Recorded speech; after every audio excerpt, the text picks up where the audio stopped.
यो यस एकता महाधिवेशनका अध्यक्ष त्रय,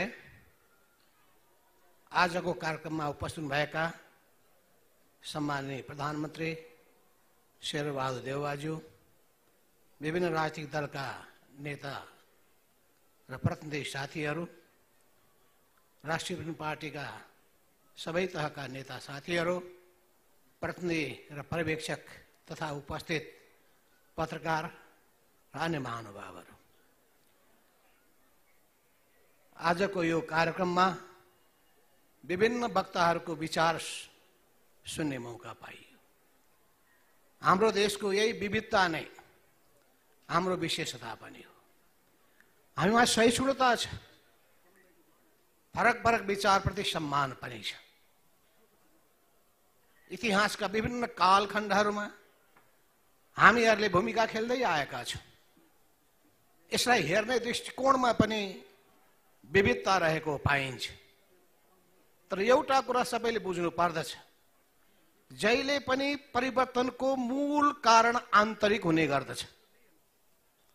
परिवर्तनको मूल कारण आन्तरिक नठानेर बाह्य ठानियो भने गम्भीर गल्ती गरिन्छ।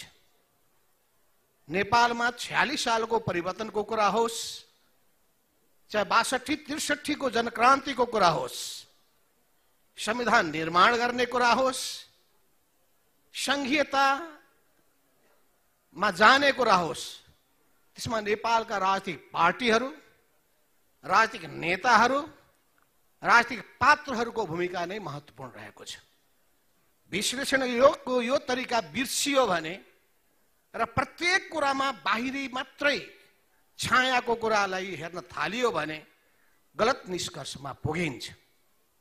तर यो कुरा पनि सही हो, नेपाल जस्तो भौगोलिक अवस्थामा रहेको यो देशमा, दुई ठूला देशको बीचमा एउटा तरुलको अवस्थामा रहेको दुई ढुङ्गा, विशाल ढुङ्गाको बीचको तरुल जस्तै यो भूपरिवेशित अवस्थामा रहेको देशको स्वतन्त्रता र भौगोलिक अखण्डताको रक्षा कसरी गर्ने र साना मुलुकको स्वाभिमानको रक्षा कसरी गर्ने, हाम्रो आन्तरिक मामिलामा हुन सक्ने हस्तक्षेपको मुकाबला कसरी गर्ने, एउटा अहम प्रश्न हाम्रो सामु उपस्थित छ। यस अर्थमा नेपालका राजनीतिक पार्टीहरूलाई विश्लेषण गरेर हेर्ने हो भने तीनटा ब्रान्ड बोकेको पाइन्छ। एउटा ब्रान्ड छ राष्ट्रियताको ब्रान्ड, अर्को ब्रान्ड छ लोकतन्त्रको प्रजातन्त्रको ब्रान्ड, तेस्रो ब्रान्ड छ सामाजिक परिवर्तन र न्याय र समानताको ब्रान्ड। र यी तीनटा ब्रान्ड जसले बोके उनीहरूले आफ्नो अस्तित्व देखाउन सकेका छन्, जनतामा प्रभाव पार्न सकेका छन्। हो, यही चुनौती आएको थियो 2006 सालमा कम्युनिस्ट पार्टी स्थापना हुने बेला। त्यतिखेर यो तीनटै विचार भावनालाई समेटेर राष्ट्रियताको झण्डा, लोकतन्त्रको झण्डा, सामाजिक न्याय र परिवर्तनको झण्डा, जनजीविकाको विषयवस्तुको झण्डालाई त्यतिखेर कम्युनिस्ट पार्टीले अगाडि सार्यो। त्यस हुनाले हाम्रो आदरणीय लोकेन्द्र बहादुर चन्द्रजी त हुनुहुन्न, उहाँले जानुभयो। उहाँले एउटा उखानको कुरा गर्नुभयो, बुढो भएपछि जो कम्युनिस्ट बन्छ त्यो चाहिँ होइन, जति बुढो भयो त्यति उसले कम्युनिस्ट हुनै पर्दो रहेछ। किन उसलाई समानता चाहिन्छ, उसलाई सम्मान चाहिन्छ, उसलाई आफ्नो जीवन सहज ढङ्गले बिताउन चाहन्छ।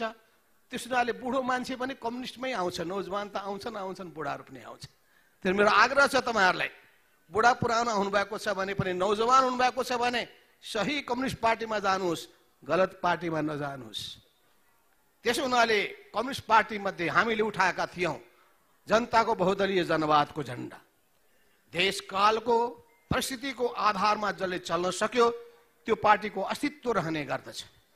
विश्वको इतिहासलाई तपाईं पल्टाएर हेर्नुहोस्, कतिपय पार्टीहरूको उदय हुन्छ, पार्टीहरूको अस्त हुन्छ, कतिपय विचारको उदय हुन्छ, त्यो विचारको अस्त हुने गर्दछ। समय परिस्थिति अनुसार जो अगाडि बढ्न सक्यो त्यसले निरन्तरता पाउँछ। तर इतिहासको गति कहिले पनि पछाडि जाँदैन। जसरी नदीको प्रवाह अगाडि बढिरहन्छ त्यो पछाडि जाँदैन। त्यसो हुनाले नेपालको साँच्चै हामीले उन्नति र प्रगतिको कामना र चाहना गरेका हौं भने नेपालको समस्याको पहिचान हामीले सक्नु पर्दछ।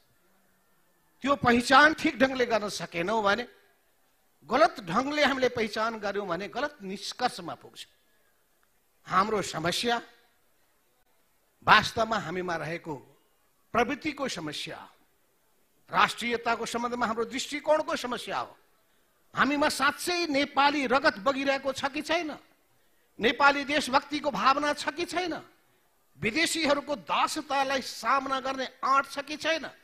हो यो पहिलो कुरा हो। र जुन पार्टीले नेपाली जनताको देशभक्तिको भावना बोक्न सक्दैन, त्यसलाई नेपाली जनताले मन पराउँदैनन्, त्यसलाई जनताले अस्वीकार गर्दिन्छन्। त्यसो हुनाले आज यो ब्रान्डको हिसाबले भन्ने हो भने कम्युनिस्ट पार्टीले पनि सुरुदेखि राष्ट्रियताको झण्डा, देशभक्तिको झण्डा बुलन्द गर्दै आएको छ। 7 सालपछि पनि उठाएको हो, बीचमा पनि उठाएको हो, सधैँभरि उठाउँदै आएको हो, सामना पनि गरेको। त्यसो हुनाले यो कुरालाई बिर्सियो भने यथार्थतालाई बिर्सेको ठहरिन्छ। लोकतन्त्रको झण्डा पनि हामीले बुलन्द गर्यौं। आरोप लाग्यो कम्युनिस्टहरू अधिनायकवादी हुन्छन्, बहुदलीय प्रतिस्पर्धा मन पराउँदैनन्, उनीहरू खुला समाज मन पराउँदैनन्। ती आजसम्म चलाइएका या अहिलेसम्म मान्छेको मनमा आग्रह पालिएका कुरालाई हामीले खण्डन गर्दै देखायौं कि हामी बहुदलीयतामा विश्वास गर्छौं, हामी प्रतिस्पर्धामा विश्वास गर्छौं, योग्यता क्षमतामा विश्वास गर्छौं, विचारको श्रेष्ठतामा, कामको श्रेष्ठतामा, नीतिको श्रेष्ठतामा हामी विश्वास गर्दछौं। यस अर्थमा हामीले लोकतन्त्रको मान्यतालाई पनि आत्मसात गरेर, लोकतान्त्रिक आचरणलाई अंगीकार गरेर, लोकतान्त्रिक संस्कार अवलम्बन गरेर हामी समाजमा सुन्दर सांस्कृतिक परम्परा स्थापना गर्न चाहन्छौं। जहाँसम्म कम्युनिस्टहरू भनेकै परिवर्तनका संवाहक हुन्। परिवर्तनका संवाहक भएको हुनाले उनीहरूले सामाजिक न्यायको झण्डा उठाउँछन्, समानताको झण्डा उठाउँछन्, विकासको झण्डा उठाउँछन्, समृद्धिको झण्डा उठाउँछन् र जसले यी तीनटै विषयलाई सन्तुलित ढंगले लिने गर्दछ त्यसले नै जनताको विश्वास जित्न सक्दछ। त्यसो हुनाले हामी एक पाखे नबनौं, देशभक्तिको पनि हामी बलियो पहरेदार बनाऊ, लोकतन्त्रको हामी सम्बल बनाऊ र परिवर्तनको संवाहक बनाऊ। यी तीनटै कुरालाई लिएर नै हामीले अहिले नेपाल कम्युनिस्ट पार्टी एकीकृत समाजवादी पनि बनाएका छौं। यो एकीकृत समाजवादीको यो सोच र यो चिन्तन अहिलेसम्म चलिरहेको परम्परागत कुराहरूभन्दा भिन्न ढंगले हामी अघि बढ्न चाहिरहेका छौं।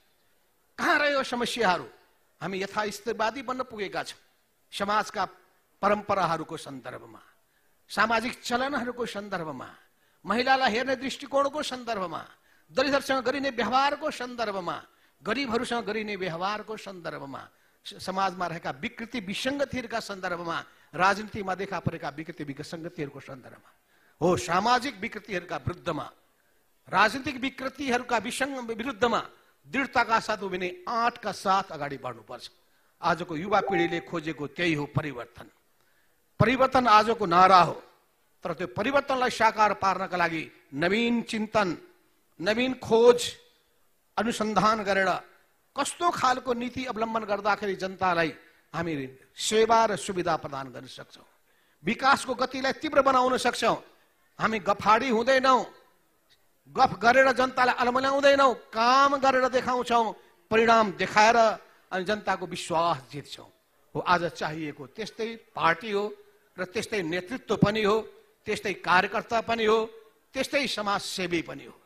असल मानिस बनाऊ हामी नेपाल राष्ट्रको हित सेवा गर्नका लागि, नेपाली जनताको हित र सेवा गर्नका लागि हो। हाम्रो राजनीतिको केन्द्रबिन्दु नेपाली जनता बन्नुपर्छ। हाम्रो राजनीतिको मूल आधार नेपाल राष्ट्रको हितको रक्षा हुनुपर्दछ। यी कुराहरूबाट हामी विचलित हुनु हुँदैन। जहाँसम्म 46 सालको आन्दोलनको कुरा आयो, 62-63 को कुरा आयो, त्यसका प्रत्येक मोडमा म आफै पनि प्रत्यक्ष त्यसका एउटा पात्र पनि हुँ र साक्षी पनि हुँ। त्यसो हुनाले विदेशीहरूले कति हस्तक्षेप गरे, कति गरेनन् र अहिले कति गरिरहेका छन् त्यो सबै थाहा छ।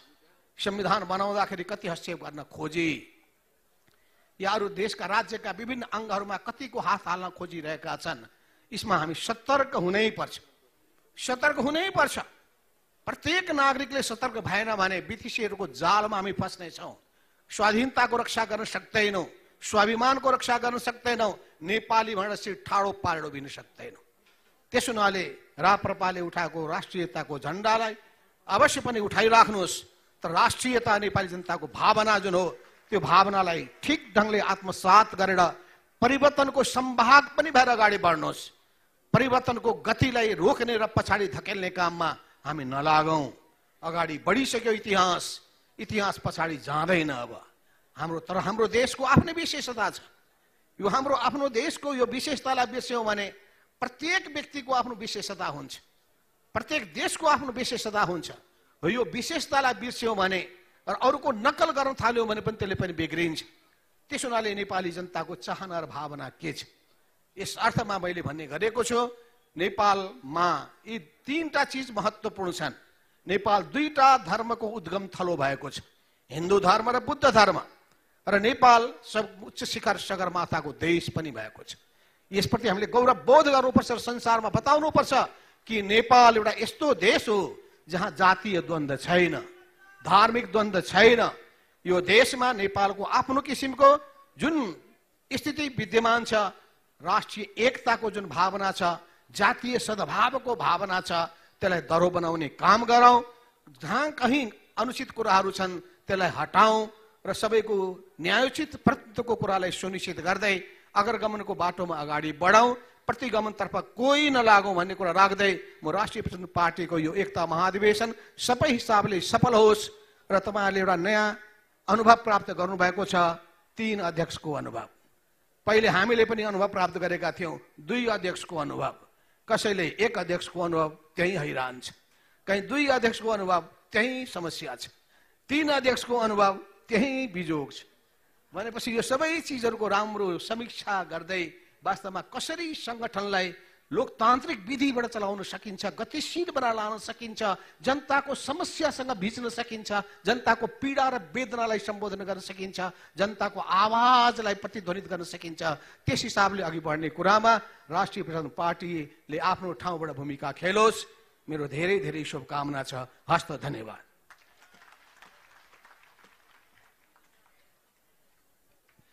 धन्यवाद।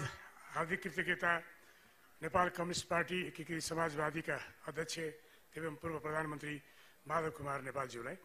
अब हामी अत्यन्त महत्त्वपूर्ण क्षणमा प्रवेश गर्दैछौँ। म नेपाली काङ्ग्रेसका सभापति, नेपाल सरकारका प्रधानमन्त्री सम्माननीय शेरबहादुर देउवाज्यूलाई शुभकामना मन्तव्यको लागि आग्रह गर्दछु।